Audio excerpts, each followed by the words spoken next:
The day is here, everyone. We're talking about Onyx Storm, the thing Woo! leaving the emotional state of the millennial women of America. It's here. Oh man. I'm excited. There's so much to talk about. I feel like there's so much to talk about before we even get into the books. But let's start with chatting about what we're reading because the last podcast we had not yet determined um, what we were doing, which I will just say, I find it, as someone trying to plan a podcast, I find it very annoying. There's no table of contents. Yeah, I'm going to throw I'm that actually out. annoyed by that. I literally am just flipping through this. I'm like, how many chapters are in here again? I don't think 66. it's 66. Okay. Mm-hmm. Yeah. We decided to split it up into 3 weeks. So this first week we're covering chapters 1 through 19, and then next week will be 20 through 40. And then the week after will be the rest of it, 41 through 66. Yup. Eek. Lots happened. I feel like this was a good amount to read to still like enjoy the book, without um putting like so like delaying it too much where I'm like everyone's gonna have finished it weeks ago. Yeah, Anyways. we read like 170 pages in I read it in 2 days. And you like 3 days at the most. And it feels like nothing when we've been reading 300 pages a week. So Mhm. that's nice. It went so fast, I thought. I Yeah. also was very excited to read, so Yeah, that that too. helps. I That mean, I helps. was excited to read the first ones too, but Hmm. because I hadn't read them before, but Yeah. Okay, the first thing I want to talk about, I went to a midnight release party. Um, it was fun because it was like cute with the people I went with, but I was kind of bummed. I saw pictures from like other bookstores in Denver where I live, and like comparatively, people did not do a lot of like cosplay or yeah. things Did at you mine. go to like Barnes and Noble or did you go to like a smaller bookstore? No, I went to Second Charles, which I think is also a chain, but I had never been there before, but it was huge. It was bigger than a Barnes and Noble, and it had like more books than like the Barnes and Noble that is closest to me. Um, yeah. Anyways, it was like a very nice bookstore, and they had hidden dragons all over. And so there's like a little dragon scavenger hunt, and then they had trivia and bingo. So that was cute. The bingo was supposed to be like you mixing with the other people who were there, and it was like find someone who's calling out sick from work tomorrow, and stuff like that. So it was kind of funny. We did not participate because we didn't want to talk to strangers, but it was cute. That is cute. Yeah. I went to Target when it opened, before it opened. And I'm in Minnesota, and it was negative 20 degrees outside. So I went to Target. I had a meeting at 6:30. Target opened at 7, so I got on my call and got in my car and went to Target. And luckily, when I got there, there was a fair amount of cars in the parking lot, but nobody was standing outside waiting in line. I'm like, okay, that's good. I don't have to wait outside. All of these people are smart enough that we don't have to wait outside. We'll be in our cars. So then it was like 5 minutes before it opened, people got out of their cars, and I'm like, okay, I'll get out of my car. So I was on my work call and was all bundled up in my scarf, and people were talking, and I had it on mute because I didn't have to talk. I just had to listen for the call. And people were talking about, oh, I'm taking the day off of work today, and I'm calling in sick, and I'm like, I'm on a work call right now. So it was kind of funny. And then the manager of the Target came, and she had no idea what was going on. She's like, "Why are you guys in line?" I'm like, it's this book coming out. She's like, "Oh, I think I saw something about that." I'm like, "Okay, good, cool." But then we got in there, and they had a stand, and I got my Target version that is filled with tabs currently. But yeah, Yeah. I'm a little disappointed though, because the thing that makes it different is I mean, the edges are different, but the artwork in it. And it is not original artwork. So that's shitty, but Yeah. I people in my book club were doing Onyx Storm for book club this month, which is good because everyone was already reading it. And people were like mad, especially I guess a lot of the Denver Targets sold out really fast. Like people were there at like 7:20 and they were gone already and stuff like that. So people were going to like multiple Targets, got the book, and then found out it like wasn't original art and were not. yeah, I'd rather have the other version myself personally. Like I think the design on it's cooler and the artwork doesn't really add much since it's not original for this book. So Okay, I heard the maps are different also.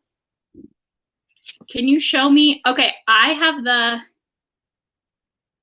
Oh, yours is black and white too. No, they look the same. I think they're the yeah, it's in same. the front and the back. Yeah, I think they're the same. Here's mine. I have the deluxe edition that's not the Target. Hmm. But Yeah, that looks the same.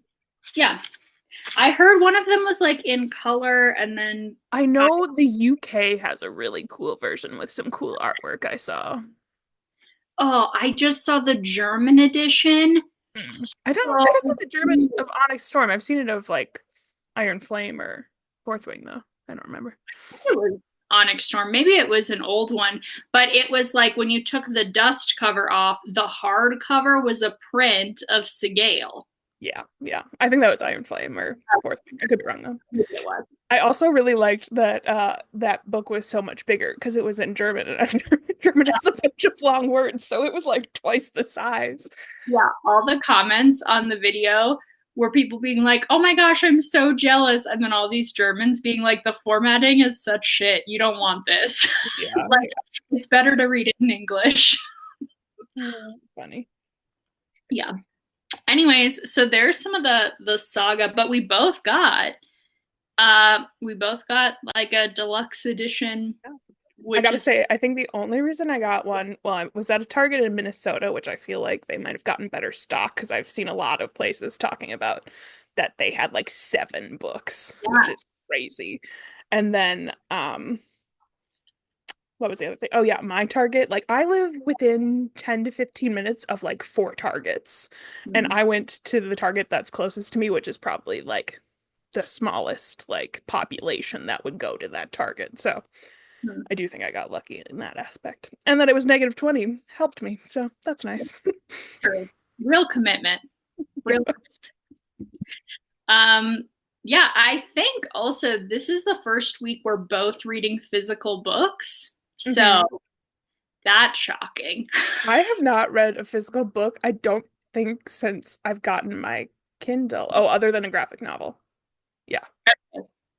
Yeah. Yeah, I have only read a couple, and it's just ones that like I like either a friend or my brother Jacob has an absurd amount of books, and so almost all the Brandon Sanderson books I have just read his copies. But yeah. Anyways, but we both took notes differently this time. You could see in Amy's if you're watching our videos, she took tabs. What a time. I just really like the colorful tabs on the black and white I feel spread. like some people might hate that I did that to a special edition, but I kept thinking, like, should I just start highlighting in the book? And then I was like, I can't. I have a special edition, yeah. which is kind of dumb, but whatever. Um, but yeah, I decided this time to at the end because the chapters are so short, which I think is nice about Onyx Storm and generally Rebecca Yarros's books. That then I just summarize like the important things that happen from each chapter, unless there was something specifically that I was like, ooh, I think this is a thing that ties to this, and then I would pause, but otherwise I just summarized. And I feel like it kept me in the book so much more. And I'm like writing it with like pen and paper. I feel like I cannot do Notes app electronically anymore because I just get so distracted with other apps. So I had anyway, my laptop, I had a Word document, and my laptop can do voice command. So I just had my voice command that I turned on and I said the note, which there was a lot of spelling errors, but it worked pretty well. So, yeah, but I think yeah, this will work well since you did like after the chapter, like more summaries. I think that'll work well for us moving things along. yeah, I do too. Okay, let's jump into it then. The first thing I want to say is the dedication made me cry. It made me cry when Rebecca Yarros posted it on Instagram, and I cried again when I opened the book. Yeah. So, what a time. That was adorable. Um, okay, I think, how do we want to do this? I'm guessing we want to kind of like summarize. Do we want to go back to like summarizing chapter by chapter, or do we want to stick with kind of what we did last week and just talk about like more main points? I think we could do either. I mean, if you have like little chapter, what happened in each chapter, we could do that. Yeah. I'm gonna let you make that call. Whatever you want to do, I'm good with. All right. Some of them are more concise than others, but we can start with just some basic chapter summaries.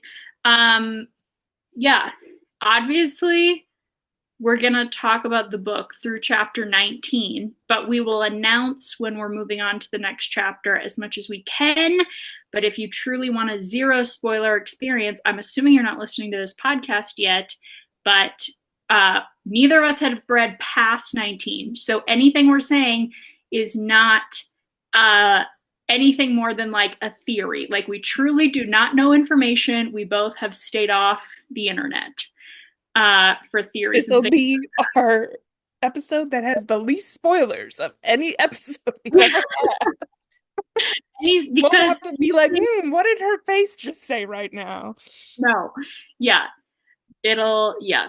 Okay, so we'll put that out there. The prologue picks up, it actually overlaps with the end of Iron Flame from Violet's perspective as Xaden is going down to talk to Jack Barlow. Um, and then chapter one picks up 2 weeks later. So I think that's just good to note. I did have a specific note with the prologue where Violet is talking about Xaden being Venom and says something about, oh, surely we can repair whenever or wherever his soul may have cracked. And that made me think about if there was a way to mend souls. And I realized I went back and looked at Iron Flame and Nolan says something to Violet about trying to mend a soul, which is presumably Jack Barlow's. And it just had me wondering if they like learned anything and have some information or not. Also, we haven't seen Nolan at all in this book. Yeah, No, okay. yep. I So, also have a note about that. yeah. So Mm-hmm. that just has me with some questions. Yeah. I just also have to say that naming two characters with a lot of mystery around them, Nolan and Naolin, don't I love know. that choice. I know. It's true. There's a lot of I have some questions about Naolin now that I watched some fan theory videos, and I'm mad I didn't say something on the podcast, but we'll see if we're yeah. not gonna get there this week. We'll see if that comes up, but Um yeah. Um I have some notes that maybe were something, but I don't know what they mean anymore. So, which is concerning because I started reading yesterday. Okay. Actually, the prologue, maybe I read like at 1 a.m. So maybe that's why the note doesn't make sense. there you go. Okay. So 2 weeks later, we pick up, and I think some important things to note from this chapter is that one, Taryn is not happy with Xaden. He is referring to him as the Dark One. There's definitely like bad vibes. At this point, it's not clear. Like, I'm reading into it like, are we assuming now Naolin, Taryn's previous writer, turned Venin, and that's part of why Sigale is so shut down to Xaden in part, and also why Taryn would be like really mad about this situation. Anyway, so there's a lot there. Or it could just be like in support for Sigale, you know, Yeah. and like the fear that Sigale's gonna lose him. And potentially people have very mixed feelings because they say like every time a dragon bonds, the bond is supposed to get stronger. And this is Sigale's third rider and Taryn's second. So there's theories that like it would be even more damaging to her if Xaden died, but I think personality wise, like Taryn just bonds a lot deeper with his riders. But maybe that's again just because we get so much more of Taryn, and Sigale like just is more closed off. I don't know. Tell me what you think about that. Well, yeah, I don't know what my thought is. I mean, I think it's like they say that how they get closer with each rider that they have, but that doesn't mean that they're on the same level of closeness as everyone who bonds the first time. They're all bonded the same amount kind of thing, you know? So Yeah, maybe the Gale has always been like more detached. Not that she's detached from Xaden, but not as attached as Taryn. But I also, this raises the question that I think we talked about last week that they haven't addressed, is that Jack Barlow killed his dragon, and how is he alive? Is just because he's Menin? Is that the deal? I don't know. They just haven't talked about it directly, but yeah. Well, it definitely, we're going to get something because jumping way far ahead here, but we know that Venin, who are higher up, have signets. yeah, Is that from dragons? Is that from griffins? Is that from the earth? yeah, Unknown. Unknown. yeah. So lots of questions there. I feel like we're gonna leave this book with more questions than answers. Probably. I don't love that. Hmm. Okay, the other thing, I thought this was kind of fun. I like Violet is the one starting a rebellion in this book and keeping it all secret from Xaden, Hmm. which is just kind of like a fun twist. Like, it's not that much of a twist, but just like a little flip of their character dynamics, you know? Yeah. And like Violet having a little secret squad to babysit Xaden and make sure he's safe, you know, using like the same people. Yeah. I just think It it's is interesting that nice. it is using the same people. Yeah. Not all the same, obviously, but like a good chunk of the same. Yeah. Yeah. Mhm. And I thought it was interesting that Violet's squad is not aware that Xaden is Venin. I'm like, I don't know how to feel about that. Yeah. Yeah, I don't know. I feel like it makes sense she's not telling them, but I also think they will be very hurt, you Yeah. know? Yeah. That's pretty much my Yeah, thoughts too. yeah. Um, okay, and this is where we I mean, we kind of knew already, but Sawyer lost a leg. And so he's in the infirmary, and this chapter one ends with finding out that Venin are inside the infirmary. So that's kind of the big thing there.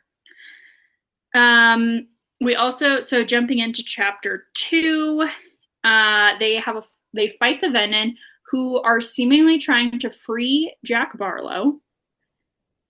And it is at this point, I believe, that Violet sees a Venin with silver hair who disappears. Um, and we find out that Sigale is not speaking to Xaden. Mhm. Mm-hmm.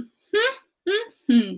I also highlighted or tabbed, whatever, the quote at the beginning of chapter two, and it's from a study on signets by Major Dalton Cisneros, which I don't think we know who that is, but and it says the rarest of signets, those that rise once in a generation or century, have manifested concurrently with an equal twice in our records, both critical times in our history, but only once have the six most powerful walked the continent simultaneously. It goes on a little longer, but that was kind of the main thing. And that just had me thinking, which I think is a decently solid theory, that the Venom are after the people with these signets. Because Mhm. Violet and Xaden seem to be those based off of. Is it in this chapter Yeah. that they? No, it's in a different chapter. Yeah, that they specifically talk about like it's been 600 years since a lightning wielder and a shadow Yeah. uh, wielder also. I don't know. Uh, Yeah. are they both wielders? Yeah, I think so. Great. Uh, Either way, it's been 600 years. Like since the last Venom were here was the last time Hmm. that both of these signets were around. Yeah. Interesting, interesting. Because, yeah, at the end of Iron Flame, we knew that the Venom didn't want to kill Violet, but wanted, like, to capture her, essentially. And Mhm. then, Xaden was very certain that they were after him, but we didn't really hear about that. I'm like, why didn't you guys talk about this? Yep, no idea. I mean, to be fair, they are pretty focused on some other issues going on right now with Zayden, but still. Okay, we also learn in chapter 2 that Zayden can feel or sense when the other Venom are around, and he does pull from Source for a second at the end of this chapter.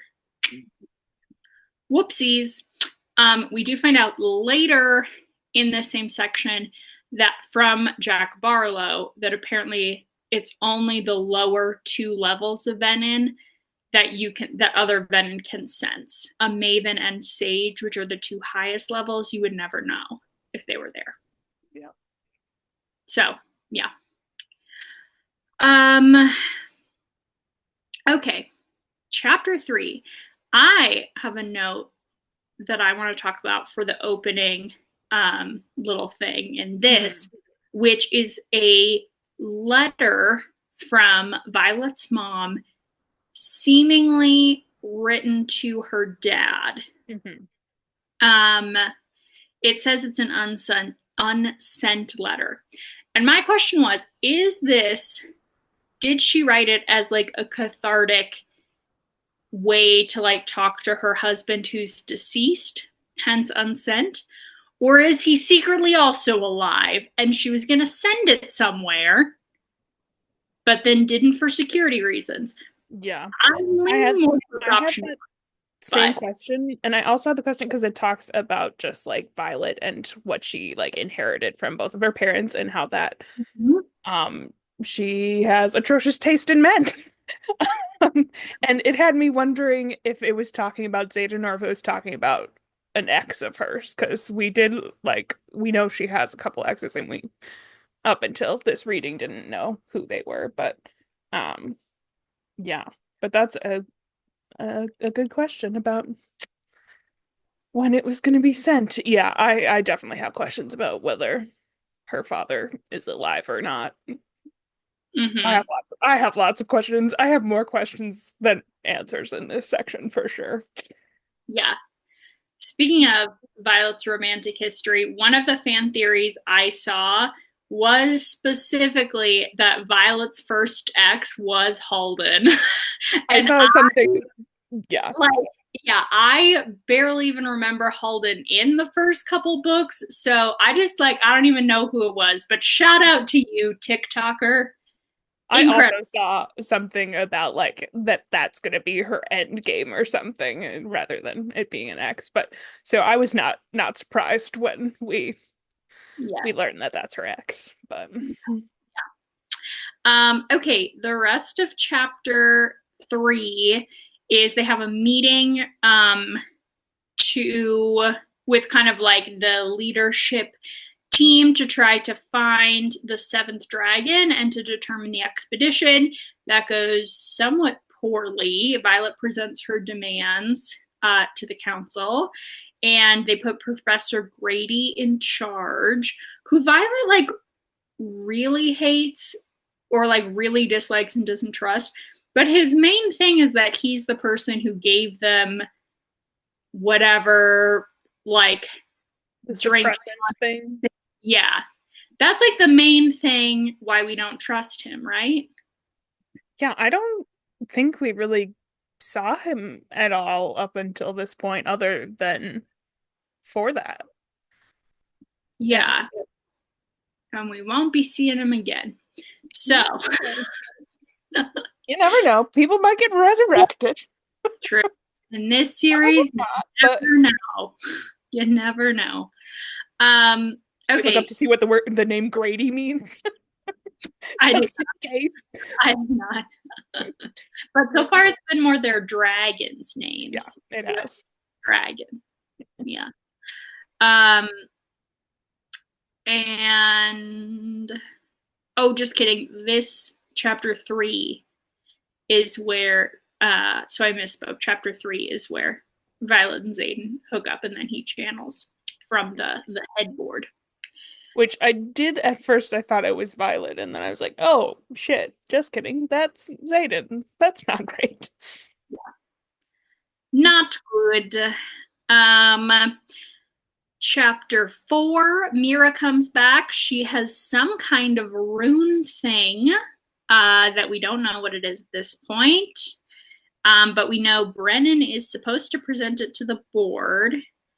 And Taryn drops the information as Brennan and Mira are arguing about Violet's safety and kind of having jabs about which one of them is more like their mom, putting Violet in danger, like for the sake of the country and things like that.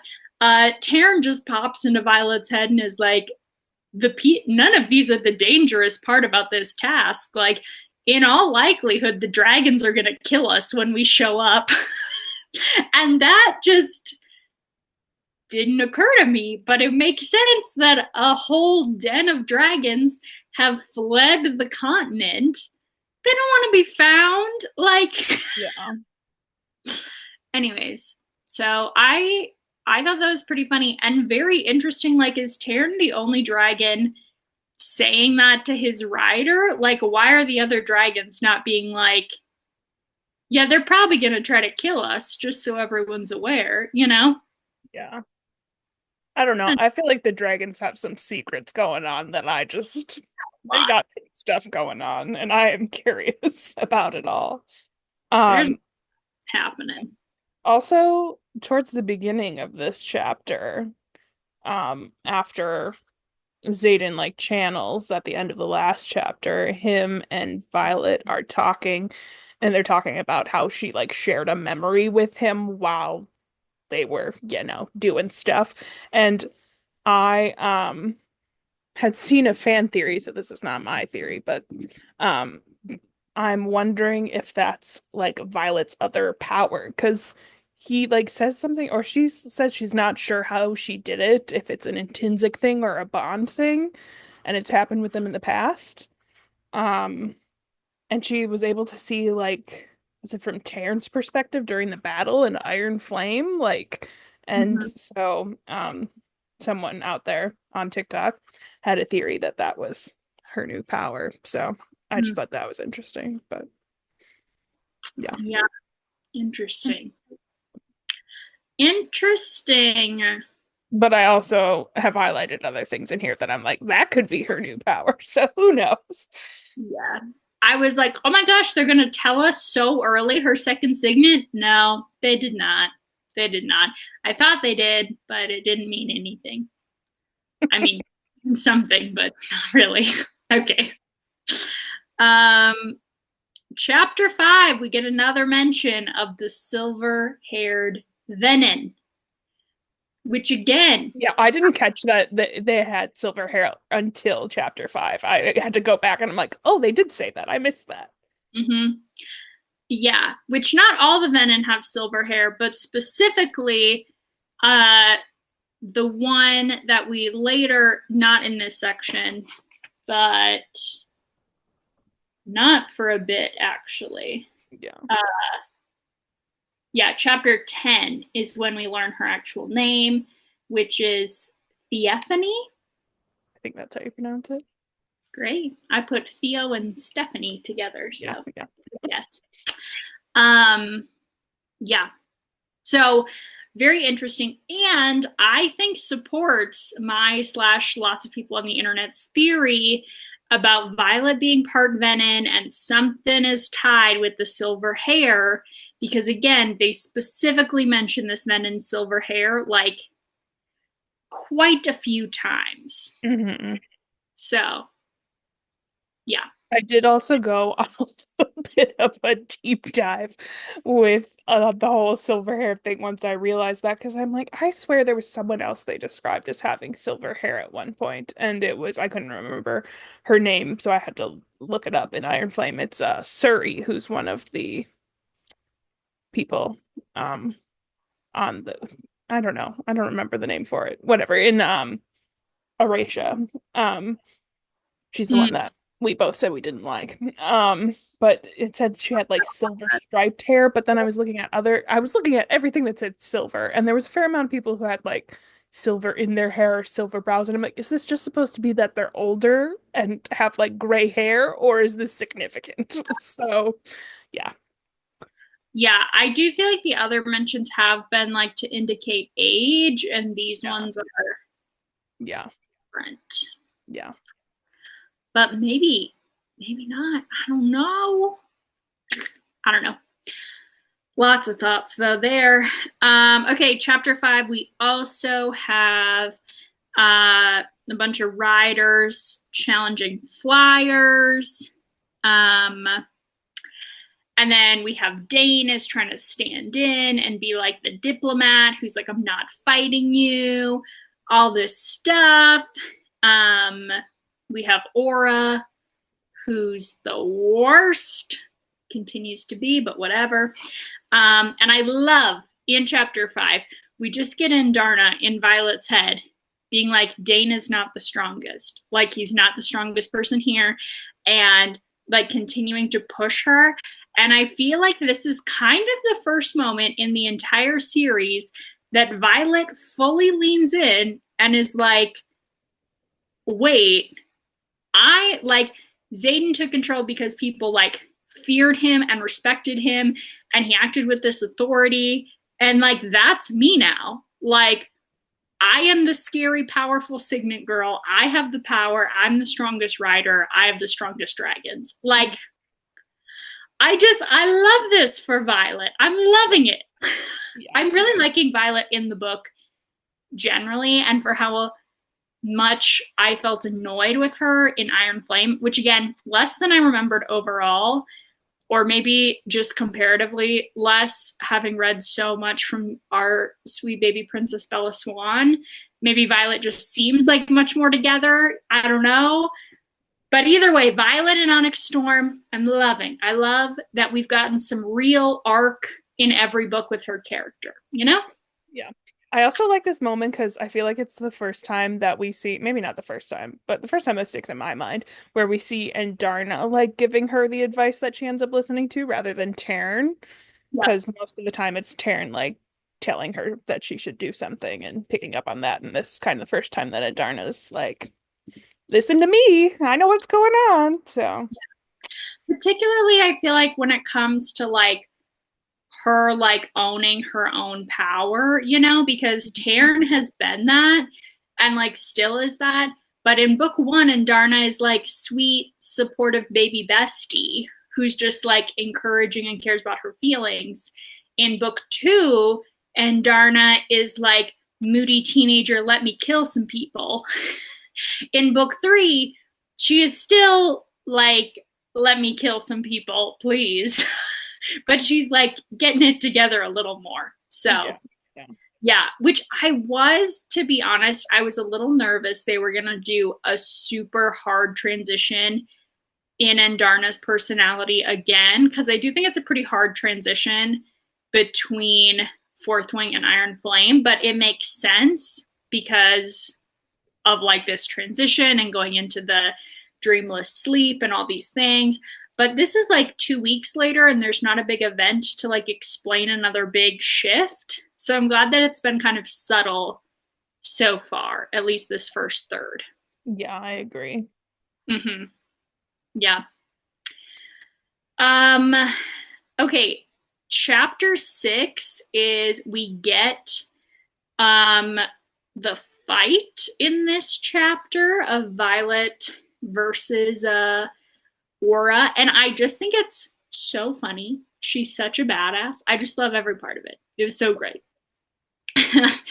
um, just to again keep summarizing, we also find out that Xaden is officially a duke, which and they gave him like more land than he was expecting, which you probably heard me make a comment about it in the last book, but I thought Xaden was straight up a king of his own kingdom.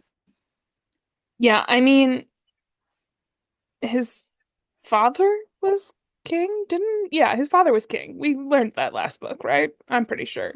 But Well, okay, here's my thought. I think it's like he's he's, king of Orisha, though, wasn't he? Not of Tyrrendor. yeah, like he Because ran the Xaden is the house. Duke of Tyrrendor. Yes. But I don't think it's like, because then, sorry, I'm putting my thoughts together. I think he's like a duke because he's not saying we're our own separate country necessarily. I am confused, I guess, about what country Tyrrendor falls under, or if it's its own thing. And if it's its own thing, Xaden should be king, but that's a whole other thing. I think Tyrrendor is a province of Navarre, I think, Yeah, but because of the rebellion, it's been like isolated from Navarre. yeah. Also, I can't remember, where is it that Takaris lives? What He city is that? lives in Peromil, but I don't remember the specific place. Oh, is it no, not Caldir, right? No, maybe. I, I I think it's Caldir because is it okay? That's what I think it we is Caldir, which is its own province. I was thinking that it was the same thing, the same province as Eurasia, but it's not. are different. Yeah, yeah. I definitely get confused with the different provinces and whatnot. Yeah, wait, we have a map. No, You I'm dumb. looking at the map right now. Oh, okay. That's what I I'm was like, trying to figure it out. oh, Because we can. Tyrrendor is a province, and I assume that it's a province of, yeah, of Navarre, as is Caldir. Mhm. Okay, I think they're in Corden, not uh Caldir. Are you sure? I don't think they're talking about going to Corden. No, Dracaris, I think is because we know it's on the sea, which Caldir is not, and he's not part of Navir. He's part of Peromil. He's under the queen for them. And that would be the country lines. I looked at the map when they went there, and I could have sworn it was Caldir. I'm looking it up right now. Yeah. Hopefully, there isn't a spoiler when I Google it. Oh, it is Corden. I thought they hadn't been to Corden.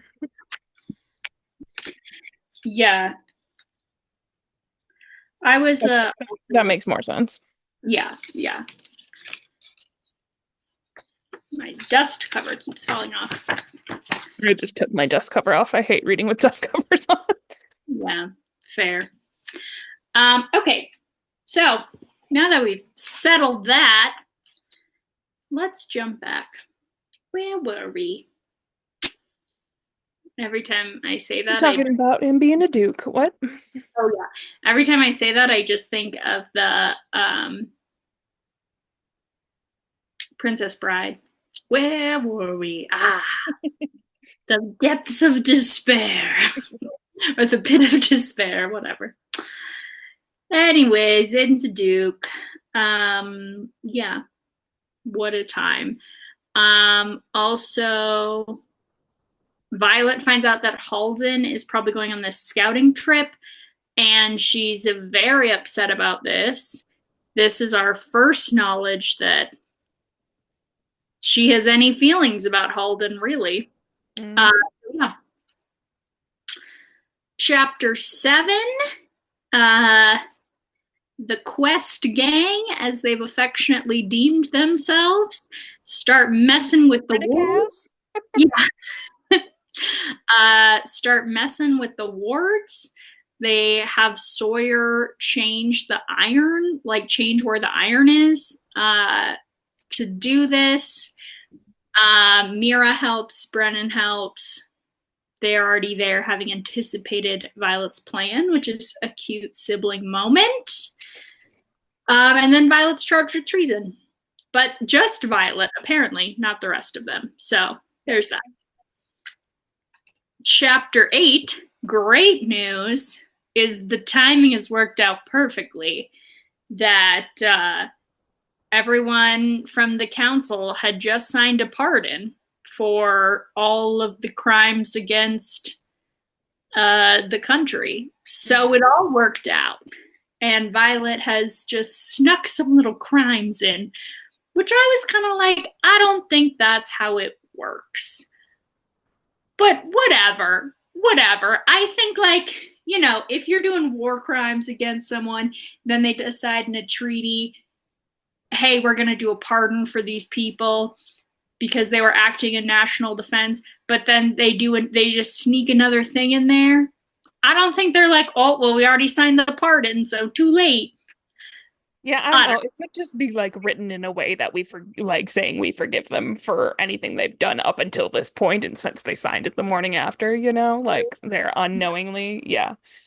I mean, Either way, clearly that was not going to be the big plot point we thought it was, or I thought it was for a second. yeah. Um, she also gets access to the Queen's library, so that's exciting. Yeah, we The meet the queen for the first time. mm-hmm, yeah. Um, we have that. Violet uh, stands up to General Atos a bunch, and then Atos stations them at And Samara. we learned that Atos is the new general. So Yeah, that's she's great. taking her mom's spot. Mm-hmm. Which Violet acted like was this huge insult and shocking, but I was like, he was her number 2 in command. I don't think it's that crazy, you know? I mean, they did like send him away and whatnot. I guess she did, like, her own mom kind of demoted him at the end, too. Yeah. That's fair.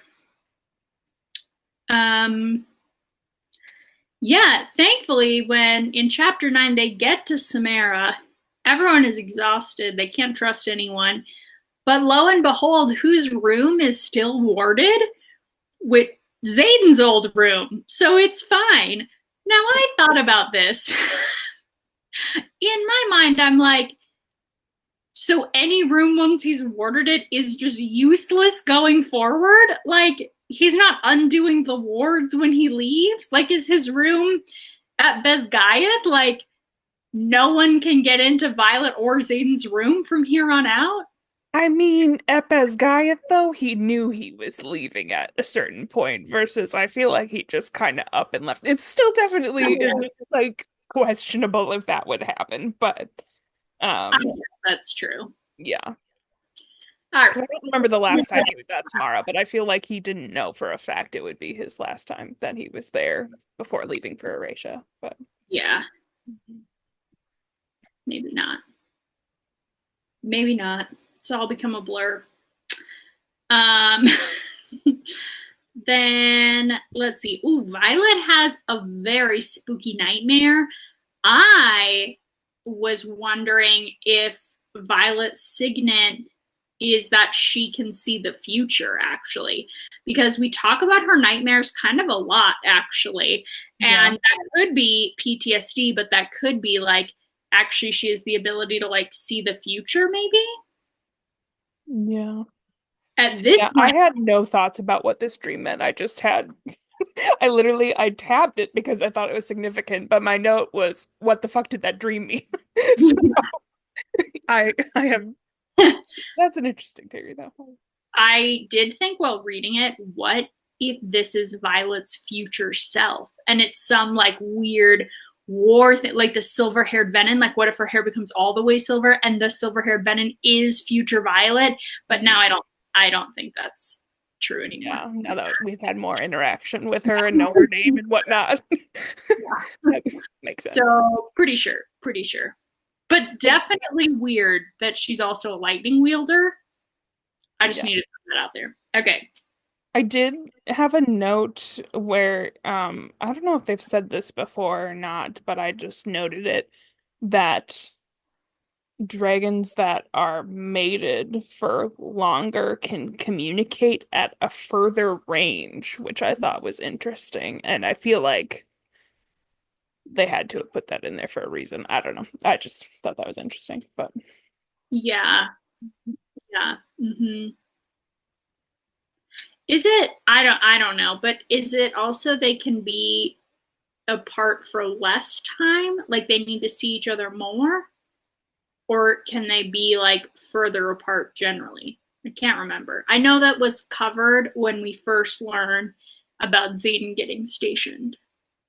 yeah, I don't remember exactly. This line just says that it's talking about two dragons that I think Taryn is communicating one of them Yeah. with one of them, and they say that they've been mated for decades and are able to communicate at a far longer range than Taryn and Sigale. But yeah, Mhm. I don't recall what we learned Yeah. when we were Yeah. first learning about mated dragons. But Yeah.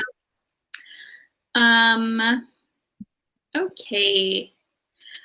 We then find out that Marin's village is getting attacked, where her family is, and that the outpost is not going to do anything about it, not out of militia, but just like they physically cannot, like they don't have the ability. So, classic, the squad decides that they are going to go. And they all take a vote, and we get a little repeat like we did at Ressing. Um, yeah. And then they go. Mhm. Eek! Okay, chapter 10. Oh my gosh. Did You you thought it was think gonna happen, didn't you? I thought it was gonna happen. he was gonna die? Oh, I was so upset.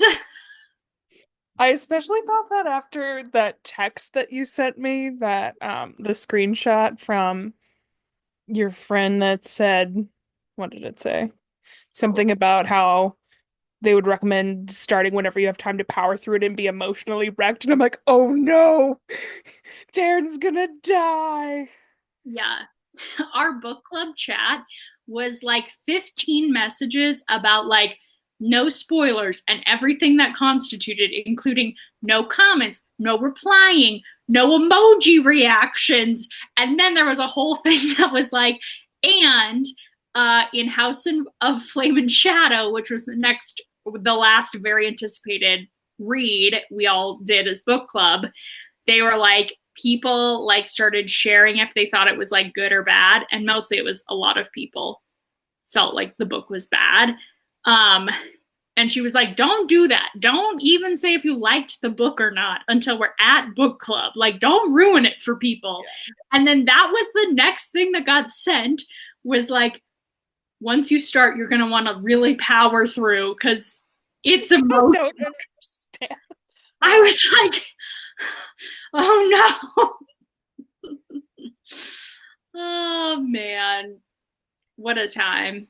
Anyways, I stopped reading the other day at chapter 9 and then picked up with chapter 10 today. And like Thank goodness, because if I had stopped, I was gonna read through chapter 10 last night, and I was like, thank goodness I did not, because I would have just kept reading and stayed up super late. So, yep, Yeah. what a time. But yeah, I absolutely thought Taryn had died, and then I thought he broke his wing and he wasn't going to be able to fly. He was like knocked out. Oh, this Chill. is He's perfectly fine now. yeah. He was fine. He could fly away. I was like, Yeah, I was not expecting that for sure. yeah. I was surprised when even like he swung his head and took a snap at Theophany. Yeah. Yeah. Yeah, and this is also where we learn that Theophany wields lightning. Uh-huh. What's that about? Yes. I was not expecting that, and I still don't even know what to say about that, and I've read 9 more chapters, so Yeah. Yeah. Garrick is also there. Uh and kind of a similar thing happens. His dragon also gets knocked out. And we find out that he also has a second signet here. Mhm. That's in chapter 11 officially.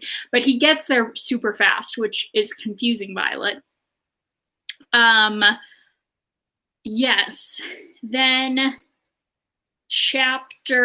and this chapter ends with Theophany then saying which dragon gave you your lightning wielding and which one gave you the eared. Well, no, because she's saying that I mean, yes, kind of. She asked about which she chose her first and which one gave her the power of the sky. Was it Terran or was it the Irid? Meaning that um and Darna is an Irid because that's the name of the breed. The eared. See, I missed that. That's where I thought we found out her second signet was called eared. No, no, Irid is what I know and we find Darna out, is because it's like iridescent. yeah, which we find out like the next chapter. That's what Andarna said. I just also thought she was saying that was her signet when I read it. No, she asked which one gifted the power of the sky. Or now tell me which chose you first, the one who gifted you the power of the sky or the Irid? Yeah, Which I'm curious about why she asks which one chose her first. Like, what's the significance of that, you know? yeah. Which who would you say chose her first? I think probably Andarna. Yeah, like Andarna didn't tell her first. Yeah. And that makes me wonder if, like, she only dies if the one that chose her first dies, or if it's something like that, Oh yeah, or maybe. I don't know, something with her powers. I don't know.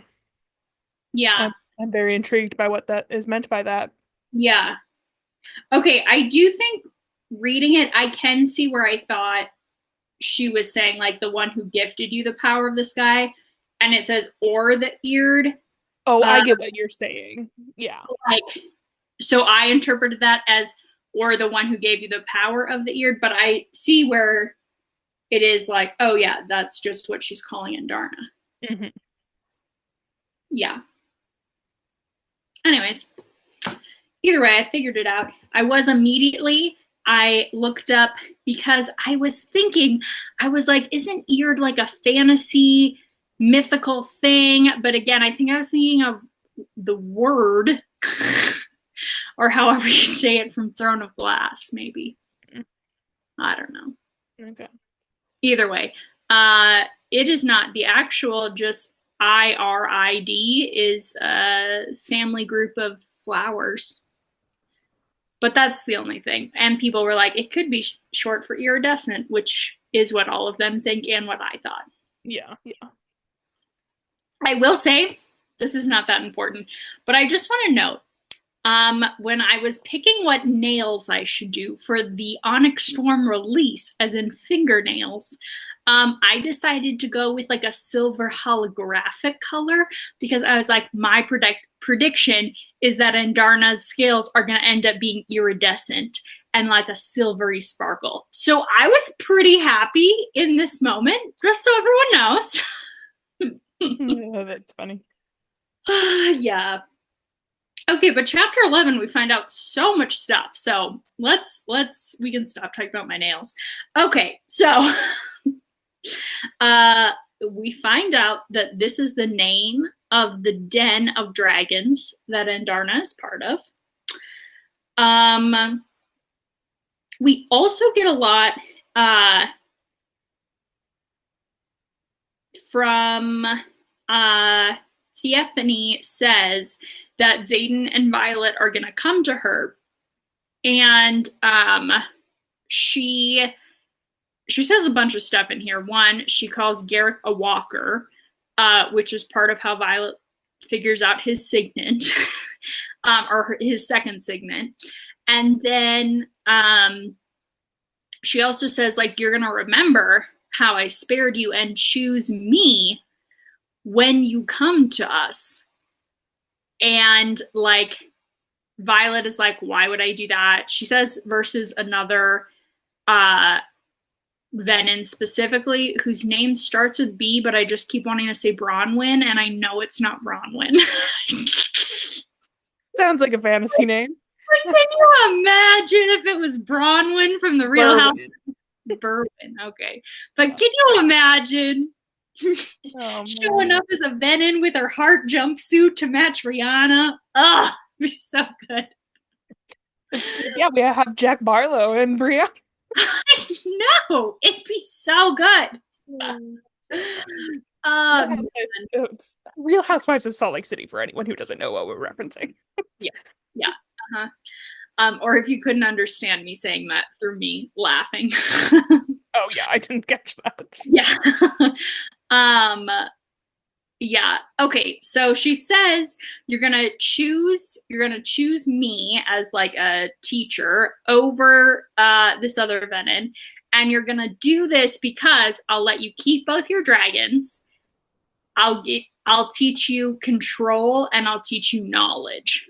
So like essentially she's saying I'll let you like control your signet better. I'll give you the knowledge to like save Xaden. I feel like it's what she's implying. Or maybe she's saying the knowledge that you want about Andarna, but I feel like it's more like Xaden. And yeah, and she's gonna let her keep both the dragons, which I am suspicious of because she very clearly wants Andarna. So I don't know what's going on there. Question of keeping them for how long, maybe, you know? Yeah. She also says something about how she forgot how short the mortal memory can be, and Violet's like, mortal as opposed to what? Immortal? How fucking old is she? Um, which I think, I don't know, I was talking about last week that I thought it'd be cool if her other signet was like immortality or something, and it does make me question if the Venom are immortal. And I did have a question back in like Iron Flame. I don't think I actually ever shared it, but like it said, like it was when they were talking about the history and how they got rid of the Venom like 600 years ago or whatever. And I just like highlighted that. I'm like, but did they really? Like, so I'm wondering if they really ever fully got rid of the Venom because I mean, I feel like she's probably been around this whole time. Well, that's my guess, but who knows? My theory in this moment is that we know now the Venom disappeared 600 years ago. We have, or 650 years ago. It's been the same amount of time since there was a lightning wielder and a shadow wielder, and it's how long Andarna was gone for. Now, we don't necessarily know it's been 600 years since there was a lightning wielder at all, but my current theory is that Theophany is the last lightning wielder and she turned Venom. Yeah, I didn't really think about it, but that is a very solid theory. And like what I was thinking with the Venom wanting like the people with the um those powers, I think they like I think it's probably that all of the first six had these powers and they're after people with those powers. And I want to know more about the first six and what all the powers are because we only We only know, well, we don't know any of them what their powers were actually, do we? We don't know that. Yeah, and they talk about the first six a lot, but then we found out like it was the first seven dragons that made the ward stone, and the first six Mhm. are just powerful people who kept journals. Well, the first six were like the first six people who survived from the Venom, I think is what it was. And they defeated the Venom. I Okay. think we know that. Oh, I'm pretty sure. okay. And my guess is that based on what we learned earlier in this section about um the last time that there was a lightning and shadow wielder that they fought the Venom successfully, that I'm guessing that they fought with all of the first six and their signets is my guess. And yeah, I think that's all connected. But I also wonder if it's really seven instead of six, because there's a seventh dragon. Right. But who knows? Yeah. Well, maybe there I was. know nothing about the rest of the first six other than the two with the journals, which we don't know that much about, but we'll Yeah. get. Maybe there was seven, but one became a lightning wielder.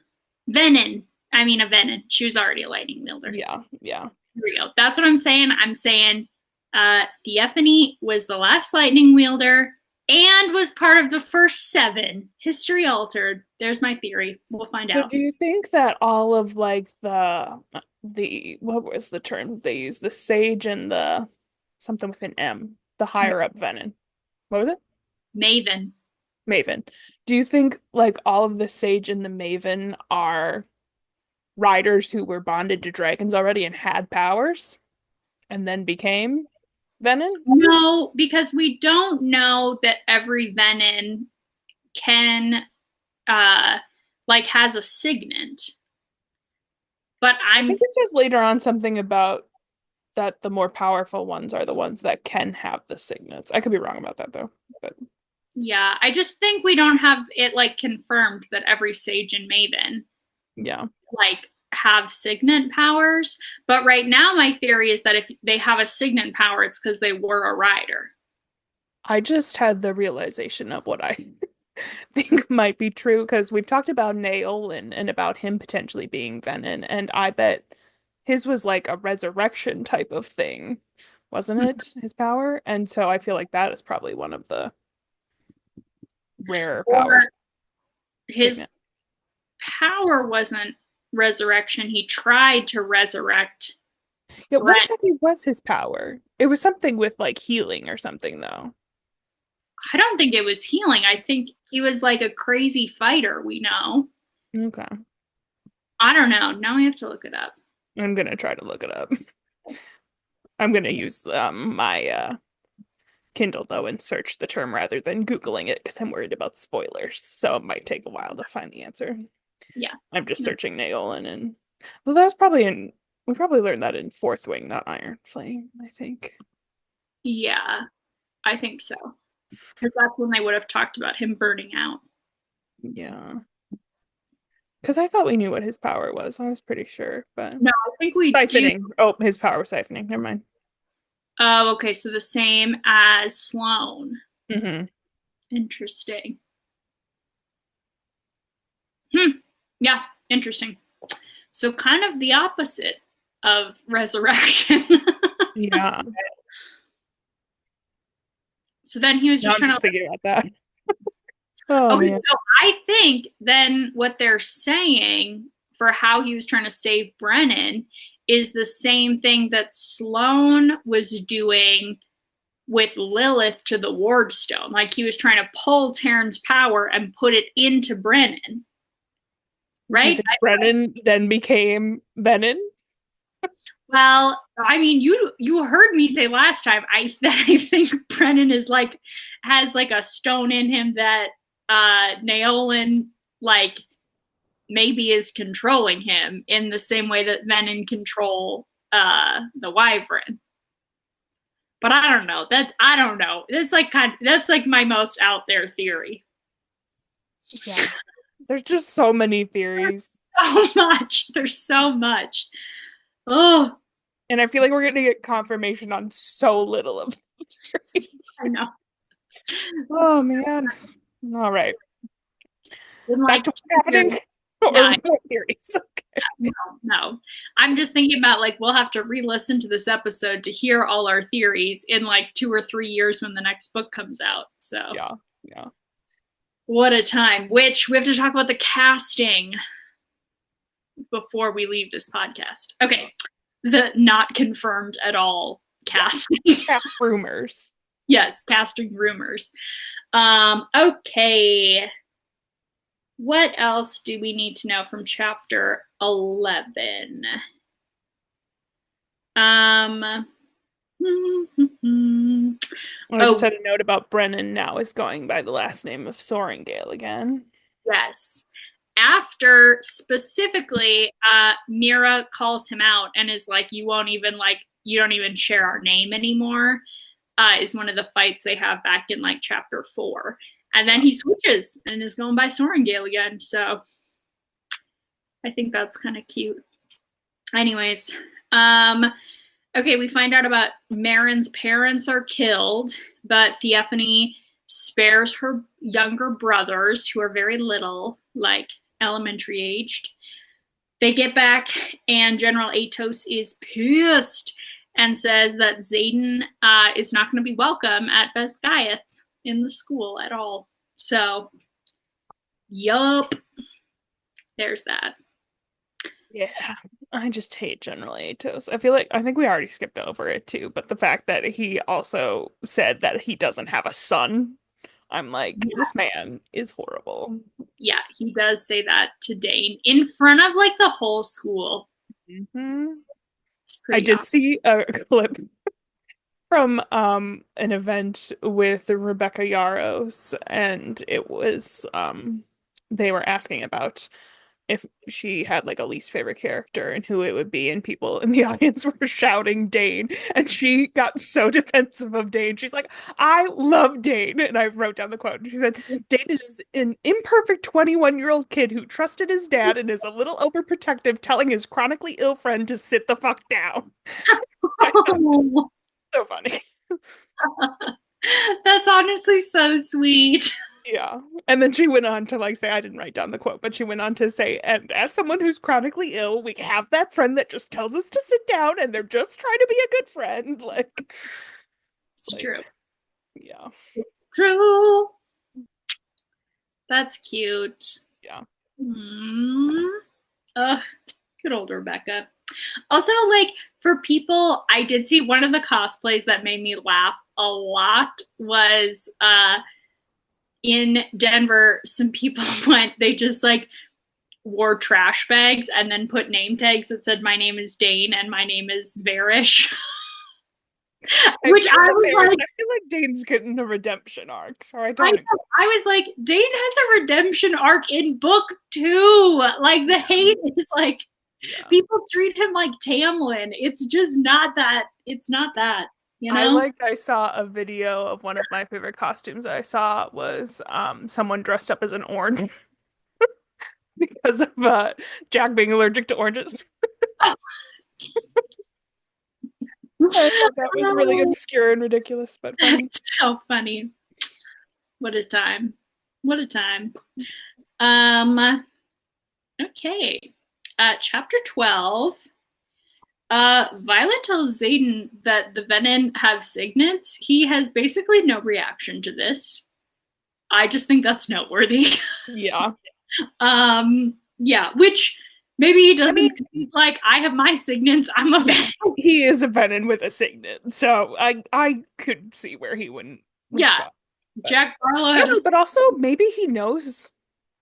Well, see, this is where it's interesting because I'm pretty sure it's confirmed at one point that it's the higher up ones that are the ones with the signets because we learned at the beginning that he's killed like I 18. think yeah, like 18 venom, and it's because he's able to track them, but he's only able to track the like lower ones. So maybe I don't know. Do you think he's run into venom that have signets or not? I mean, the one who turned him for sure. Yeah, yeah. And we know he has that dream about talking to the sage. And sages, mavens are the highest, and then it's sage, and then it's the bottom two that I can't keep straight. Because the one that turned him was a maven, right? I thought it was a sage. Like in his They dream, called he's themselves a general, so I just wasn't sure. Yeah, I don't know. I don't know either. Because he refers to them as a sage, and they kind of like laugh at him, and it's like, I'm a general. I don't know. Anyway. Oh, okay. Either way. But as far as I know, that's then the only people he's interacted with, really. So, yeah. Um, yeah. He does come, he kills the ones that are in the school in the beginning, like in the infirmary, but I Mhm. the higher ones like are the ones that disappeared, you know? Oh, questions on questions. That's just the truth of it.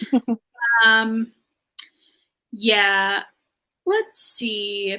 Oh, this is chapter 12 is where Violet and Imogen go to question Jack Barlow. Um, and this is where we find out that the Venin cannot sense mavens or sages. And then Imogen wipes his memory. Mhm. Pretty handy. Um, but Jack gives them this information in exchange for being able to like siphon some power that was in an alloy that will keep him alive for about a week. Yeah. So We that's also, yeah. Also at the beginning, towards the beginning of this chapter, um, Xaden and Violet are talking, and we learned that the marked ones often have second signets, and it's not like guaranteed or anything, but we learned that that's fairly common for them to have second signets, which more questions, questions about that. But yeah, and then it said something about how the dragons like are aware of that and like that's why they pick them because more signets equal more power and they're building like their own army and I'm like why are the dragons building an army? Is it against the Venin? Is it against something else? What's going on with the dragons, you know? So yeah. I mean, all the marked ones dragons plus then like Violet's squad are like, and then plus a few, like others, but primarily those are the two biggest groups that are part of the riot. And it's primarily marked ones that leave in Iron Flame, you know? So, yeah, like, clearly these dragons were the ones that were willing to go against, uh, like Bezgaiath, you know? yeah. I don't know. There, yeah, lots of questions still. Lots of questions. I also, yeah, I think it's really interesting. Like, they talk about the second signants, like, that's pretty common, but not so common that then people don't question if you don't have a second signet, which makes me think that some of the marked ones are telling people they have a second signet. I know. I'm like, are they telling each other? Right, but clearly Or by hiding it. yeah. So it's very complicated. And they specifically say for both Zayden and uh, Garrick that they hid their more powerful signet, which is hard for me to believe because Zayden's like shadow wielding is so intense and powerful. Like, and we just Yeah, don't get I feel much. like when he says more powerful, it's like the one that they've deemed more. I think it's just the whole being a type of intrinsic thing and being worried about that, meaning that he would like they would execute him kind of thing. But Yeah, no, for Zayden, I think it for sure makes sense. That's the one he hid. But for Garrick, it doesn't, you know? what do you Uh, mean? like his like like distance walker, time walker. I can't remember what his like actual Distance wielder. distance wheel. They're all wielders. They are.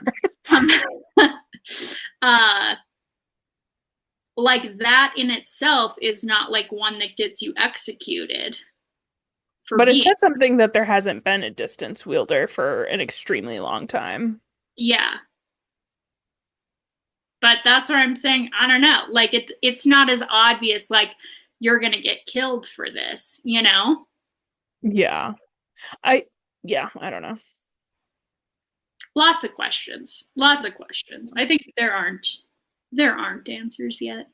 No.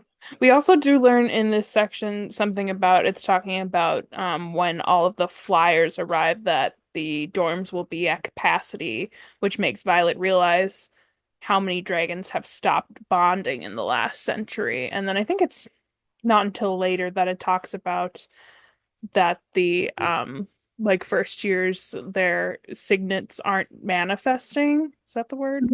Um and I don't know. I just feel like there's something weird going on with the dragons. Like the dragons, or this, I'm also realizing, well, no, it's the last century. Because I was like, oh, maybe it's because the Irids aren't there, but I doubt that the Irids left in the last century. So No, because then they'd know about them. yeah, yeah. So I don't know. I'm like, I feel like there's some significance to why they've stopped bonding, but I don't know what that is. More questions. Yeah. I have always assumed it's because the dragons don't agree with like fighting the war to like then not be like to not help innocent people and to let all these people die, and that more and more dragons are like not okay, even if it's not about the country, but letting the continent get like destroyed by venom. Because we do also learn later in this section that the continent is the only place with magic, and that's why the dragons haven't left. So But like they the have. venom, Where are the Irids at? I'm so confused. yeah, yeah, that's the mystery of this book, I think. I hope not the series. I just had a realization of a theory of where the Irids could be, but I don't know. I just because Takaris likes to collect rare things, you know. I'm like, Takaris, that'd be pretty crazy if he just had a bunch of dragons, but I don't think he has a whole bunch of Takaris dragons. knows something about it, I feel like, though. I don't know. I don't know. Something's going on, but like his country also doesn't have. They don't have dragons at all. Well, do we know that Boromir doesn't have dragons? Yeah. Well, we Oh, I know guess that, they don't have like a veil or anything like that. Yeah. and we know they only have Griffin riders at this point, at least. No. But we don't know where the Irids are at. Nope. Nope. Nope. Um. Okay. Chapter 13. I love Riddick making fun of Violet and Zayden's fighting is very cathartic and accurate. So love that. Yeah, I like Riddick. um, they go to the archives, and then we find out who's going to be the new Defense Against the Dark Arts teacher. Our boy Zayden. That Defense Against the Dark Arts thing because it's pretty accurate. They just keep cycling in new professors. Yeah, I mean, this is a new class, but It is. It is. essentially, it's Defense Against the Dark Arts. It really is. That's true. Anyways, so, and Snape and Zayden, similar-ish looks. Dark-haired, Snape could wield shadows for sure. He'd be a shadow wielder. I'm just saying. There's more in common the more you think about it. Okay. A weird dynamic with one of the students, you know. I don't like that part. Well, yeah. Yeah. We won't go into that. Different dynamic for sure. Snape is not in love with Harry, so. I'm sure there's fanfic out there where they are. Probably. Oh man. Okay. Um, let's see. Oh, we find out this means Zayden and Violet cannot be together because it's against the Codex.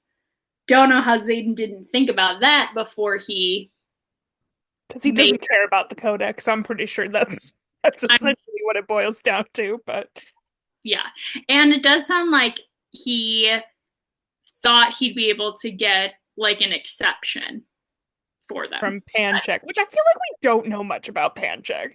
Am I wrong? Okay. I just also keep getting the leadership confused, but I feel like Yeah.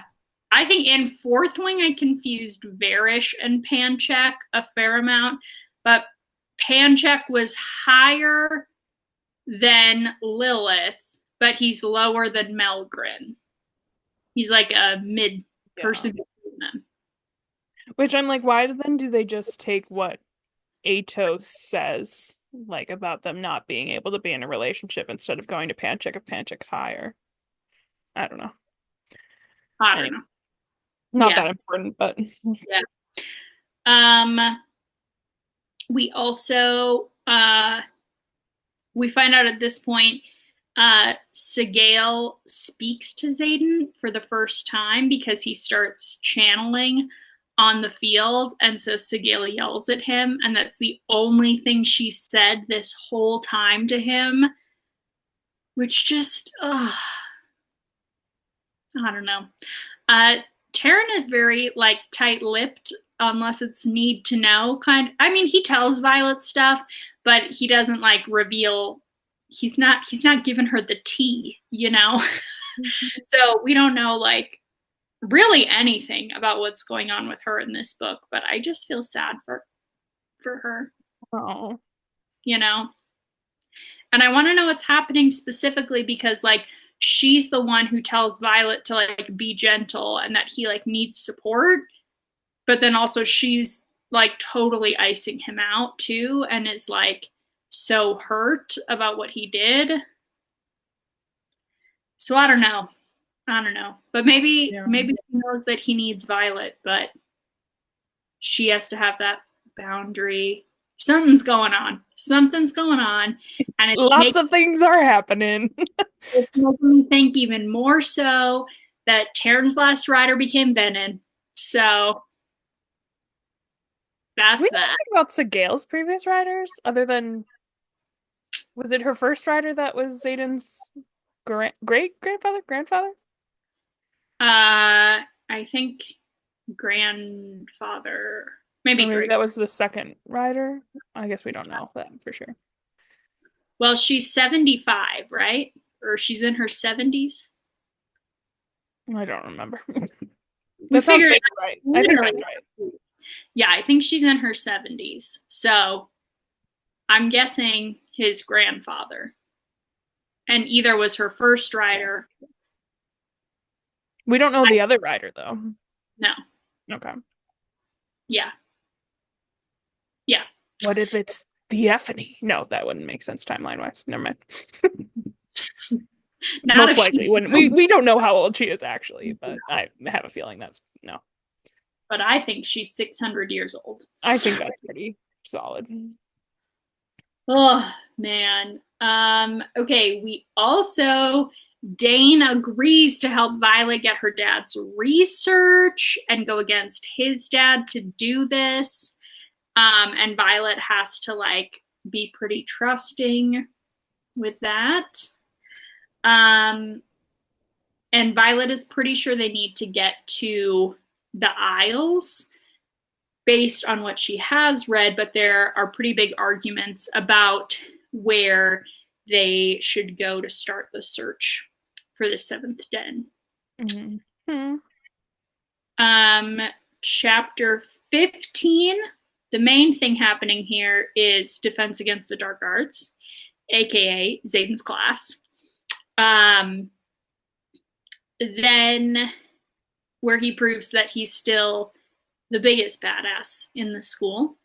What a Which time. I am very concerned about because he says something about like teaching her to beat him, like, and I'm like, I'm worried that this is foreshadowing that Violet is gonna have to kill him. I'm really worried that that's happening, but Yeah. I also am worried. I also think it's very in character for Xaden to be like, I'll sacrifice like everything to keep people safe, which includes Violet has to know how to kill me to keep my country safe. You know, like that's very him. So yeah. yeah. Um okay, chapter 16, main thing happening here. Again, these are pretty short chapters. Um Dane is going to go get the research on his own. Violet can't come with. So she has to decide if she's going to trust him with where the secret compartment is. She does. Chapter 17. Before that, I Yep. just was gonna say I don't have a theory as to the significance of it, but they do have a fairly in-depth conversation about the different gods, which they've mentioned, like sprinkling Mm-hmm. throughout all of the books. But I just feel like they have like I think like five or six gods. I tried to count, but I couldn't count all of them. I think I got up to five. And I just feel like maybe there's more significance with them and like their powers, their signets or something. I don't know. Just how in depth they went here. I'm like, Yeah, maybe yeah, but anyway, that's all. maybe them is a god. Yeah, who knows? Maybe that's what happened to Naolan. Just kidding, not likely. Naolan is Malik.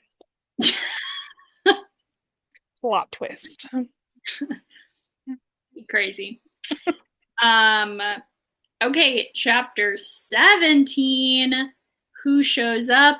Haldy Boy, aka Halden. um, they're sparring. Specifically, I want to talk about sparring and Violet's powers because we see such accuracy at this point when she has her siphon. Why can't I remember the word? What is the thing? Is it a siphon? No. No, her conduit? Conduit. Yeah. Mm-hmm. Then she has really good accuracy. We know every day she's been going and practicing accuracy for an hour every day. Um, so yeah, way better than the last book Yeah, where yeah, she couldn't hit anything. So true. We also in this chapter, um, does she get the but yeah, she gets the her dad's research that is locked with a clue on it. Um, she doesn't figure it out yet, does she? Or does no, she? it's what Halden says at almost the end of the Yeah, chapter, right before Xaden attacks him. yeah. That makes her figure it out. But Which Eric is being sneaky here because they're trying to guess the password and they're going through everyone's first love. And then Eric is like, or Arik is like, what about you, Violet? Start with 6 letters? I Like, didn't he even catch, was it Arik who asked that? knows. It's That's Arik. so He know. He's like, and then they're like, does the first year know something we don't know? And it's I like, didn't even realize that. I knew it was Holden. Yeah. Yeah. No, I guess when we saw the clue, my guess was Lilith and Halden. Like I guessed that off the bat. I'm like, feel like it's gonna be, which it ends up not being. But I'm also curious. I kind of enjoyed the ridiculous dynamic with Halden in there. But how do you feel we have another love triangle? Ugh. I hope it's not as like drawn out of the jealousy. Yeah. I think it's just you are right that it's like not as bad of a love triangle because it's very two-sided. It's just another person like vying for that and then one person like getting very jealous. But just that, I'm like, I I thought it was funny at this point, but I do like when Xaden gets like really jealous. I'm like, this is so stupid. Like, and his like just like going at her is like, did you love him? And I'm like, calm down. Who cares? She loves you now. Chill out. Like, yeah. Yeah, she's Hopefully that literally doesn't continue on to be a thing, but yeah, that's what I'm saying. Like this section I thought was funny. yeah. I think there's no way after seeing like he cheated on Violet that she's gonna go back to him. Like, Rebecca just wrote that option out. Unless he gets a dramatic arc. But again, I Rebecca said their end game, Xaden and Violet, so I don't know. Um yeah. Anyways, so there's that. In the conversation, these happen all in chapter 18. But in the conversation about the jealousy, also, where he's like, did you love him? Blah, blah, blah. Violet says she will never love anyone, even if Xaden dies. Which also I was like, I don't like that you put that in there, not out of like Not yeah. whatever. Like, I'm not annoyed that she would love him like and never be able to like get over him, that she feels like that intensely. You're just Uh, afraid he's gonna die now. yeah. Sure. Yeah, I don't know. And that's what will make whatever. We've done so many ridiculous theories. Like, it's me and you just guessing for this whole This time. is gonna be the rest of the book because now that we both are on the same page, we can just bounce ideas off. And just throw stuff out. Hmm. Ugh. Yeah. Um, but yeah, so the end of 17, Halden is coming with. He offers to help her, but he wants them to get dinner. And then Xaden attacks him with shadows. But before he attacks him, he talks about like your your only true love is your dragon. Like that's your first love in life, which is what then has Violet connect that the first love her dad is talking about is her mom's dragon. And like that their whole family kind of rotated and revolved around this love um, for Aimseer. Aimseer, is that how we say the name? Maybe. Okay, great. Yeah, so that's that. And then Violet opens it and it's a message to her. I thought this was so cute. Like her dad knew she was the one who was going to figure it out.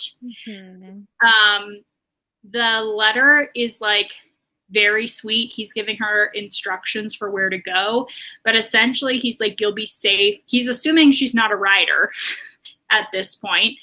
Um, and tells her to get to the islands, and specifically the island she wanted to go to that she's been doing all this research about. And he says to connect with this certain person at the island, bring something very valuable. And the letter ends by being like, you can only trust Mira.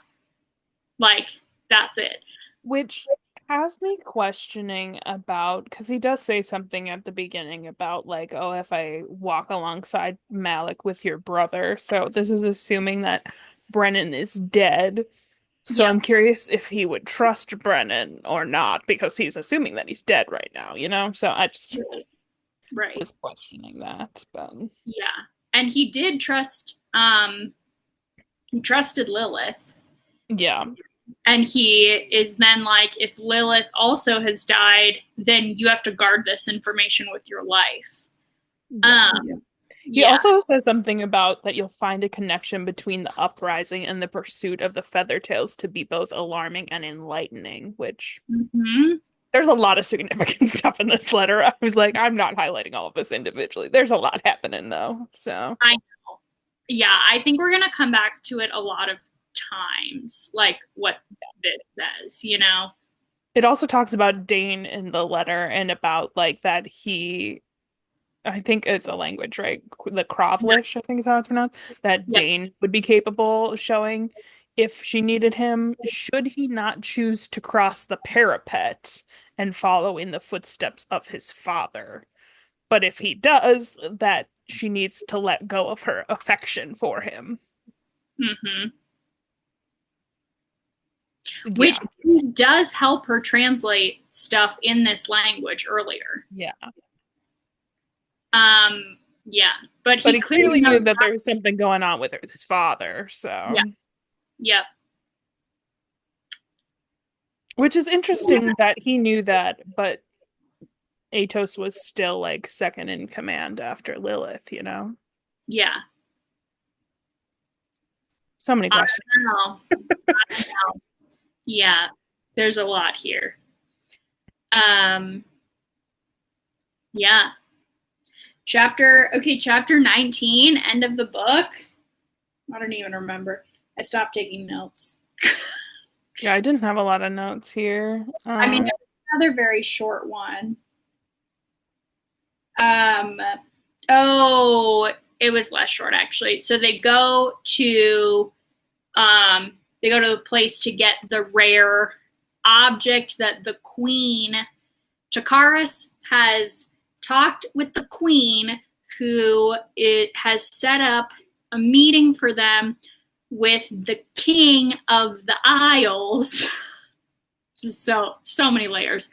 But he only wants to meet with them if they can get this certain artifact, which is in a town that significant chapter we both just forgot. I just stopped writing notes because I was like, oh, I'm immediately going to hop on the Yeah. call. I'll remember. Um, so they're supposed to go get this rare artifact or necklace specifically for him so that he'll have the meeting with them in the Southern Isles. Okay, so they go with Professor Gary's task force that he has picked, and they go to get it.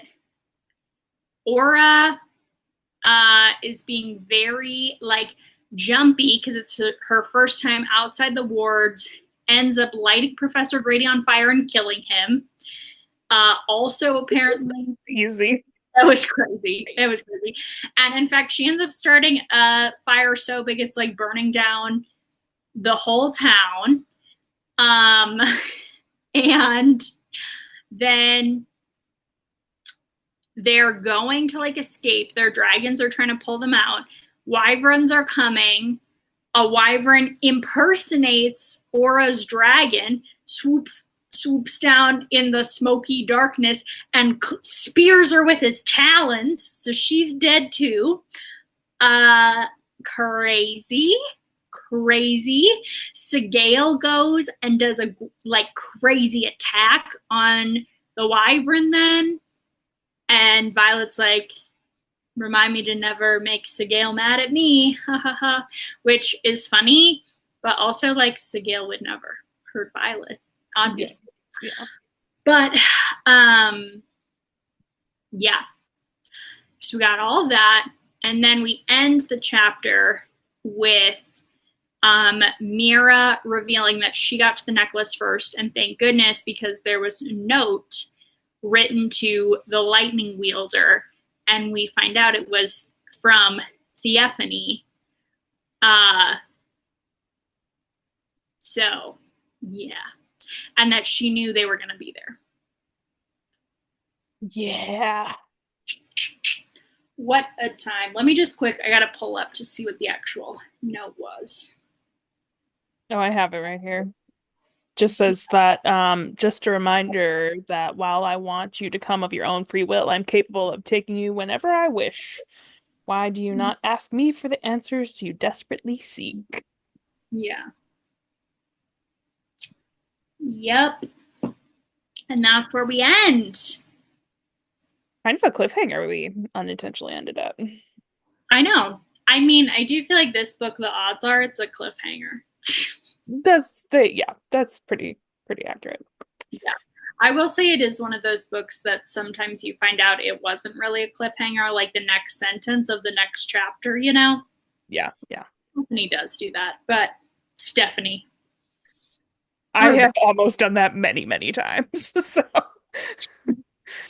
which leads me to remind everyone about the thing I said to remind me about earlier when we were done, which is we have to talk about the suspected casting for the Fourth Wing series. If you didn't know, Amazon Prime bought the right to Fourth Wing in maybe last year, similar timing to when Hulu bought the rights for A Court of Thorns and Roses, However, while A Court of Thorns and Roses has been on pause and SJM has basically not talked about it, Rebecca Yarros referenced it and talked about it in her interview with Elle Magazine, which I don't know if we'll talk about it or not today, but I also forgot to read it, so that's fine.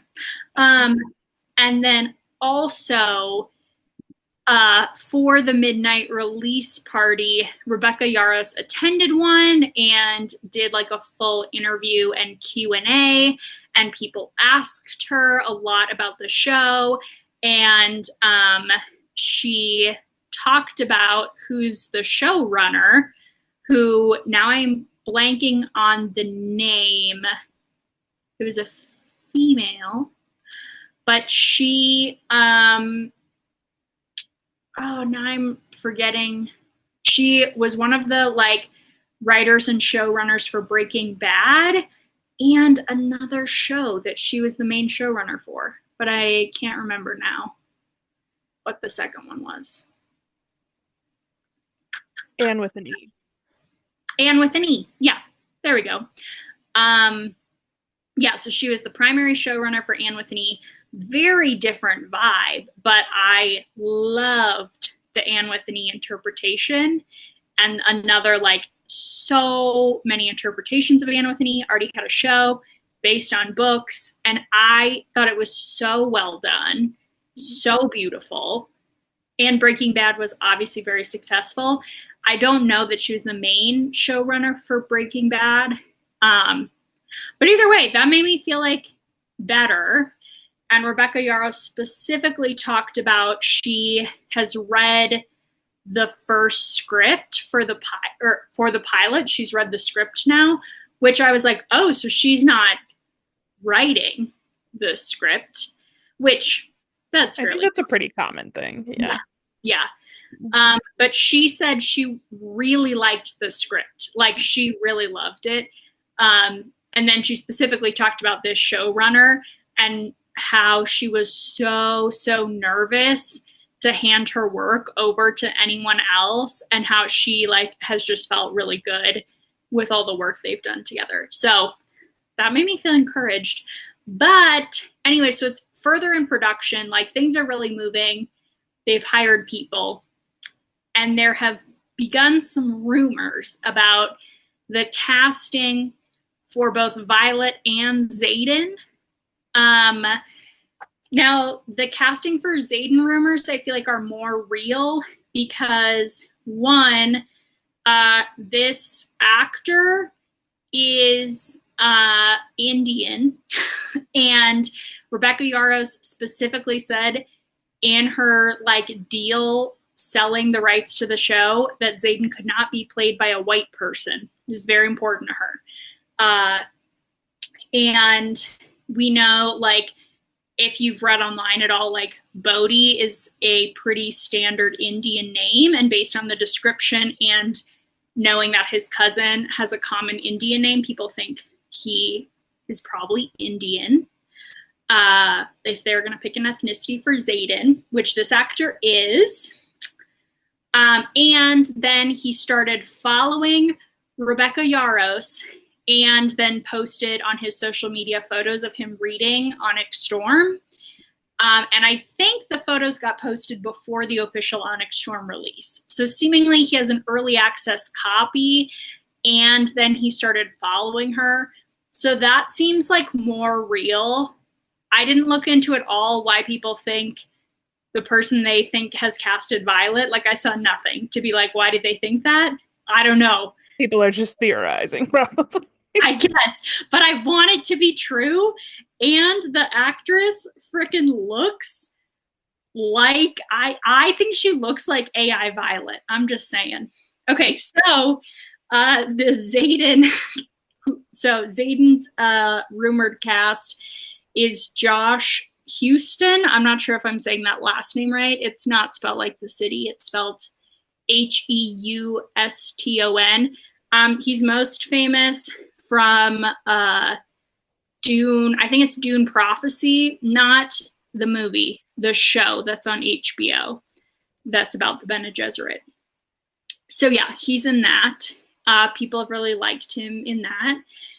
And then the part that's more exciting, except for maybe not real, is people have said that Violet is being played by Mackenzie Foy.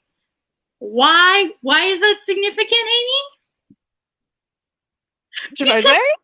I was waiting for Okay. you to. Okay. Yeah, You go ahead. You go ahead. because it's Renesmee. She's like the kid who plays Renesmee in Breaking Dawn 1 and 2. Mhm. Um, yeah, and she's 24 now and maybe gonna play Violet Sorrengail. Which So that makes me feel old that she is 24 years old now. Ooh, man. yeah, so it's just meant to be that we did these two It podcasts, is. It is. the connection. Also, can you imagine like having like being part of the Twilight series and then being part of the Fourth Wing series as an actor? Like that's insane. That's That is insane. crazy. Has Yeah. she done any acting like since Twilight? She has done some, but pretty limited. She's played like people's kid or young versions of themselves.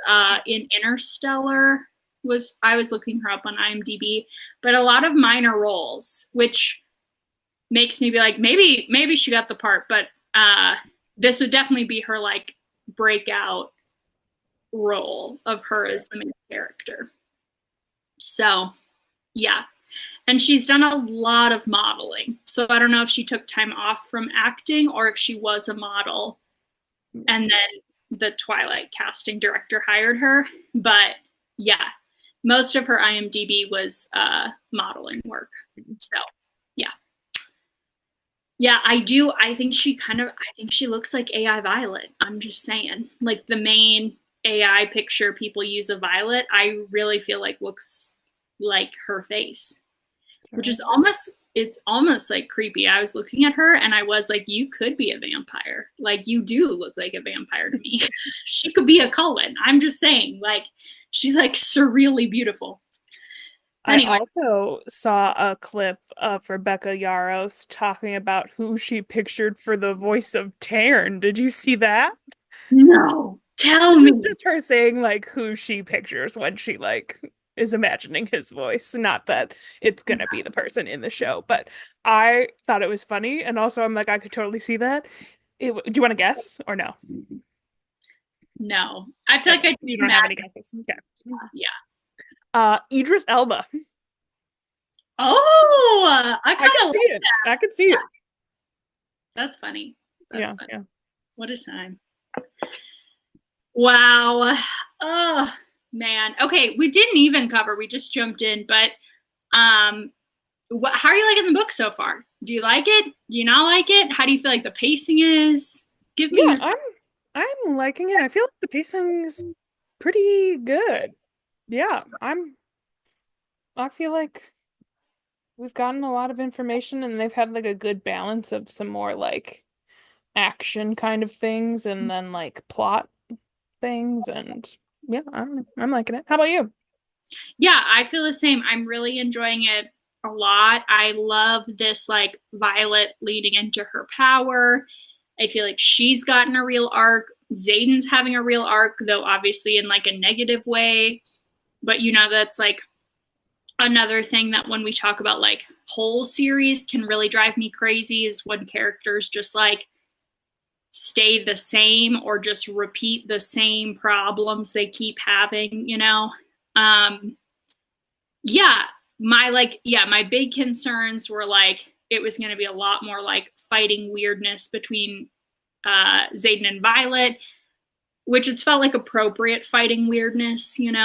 And then that Endarna was going to do a giant jump again, which she's not. So, Okay. yeah, those were my like things I was worried about that would be annoying to me versus there's Yeah, lots I'm worried about I, for like killing I people. yeah, yeah. I really thought there would be more concern with Xaden being Venom, but I guess the fact that they're hiding it, that makes it a lot easier for there to be less concern around it, I guess. But yeah. Yeah. Yeah. I mean, that's gotta come out at some point. Also, this is a question I had. So it's just like the eyes turn like when he channels and then it slowly dissipates, it seems like, because when he channeled again, he had to Mhm. like hide out before he could reappear again. So Mhm. that's Yeah. interesting. Yeah. But if he does it enough times, then it becomes permanent. Sure. Okay. Yeah. Yeah. I feel like it's inevitable at some point that someone's going to figure out about him, but who knows? Yeah, And like for Jack knows about him. That was one thing that I'm like, Jack knows about him, and I guess anyone who's been down there like already knows pretty much. So, but well, no, that's probably not true. The people no. who've been down there have, but I mean, there's like, I'm sure Atos can go down there or other Yeah. ship. Yeah. And Nolan is going down there with Right. Mancheck. Is that it? And No, check. I'm mixing up all the names. Markham.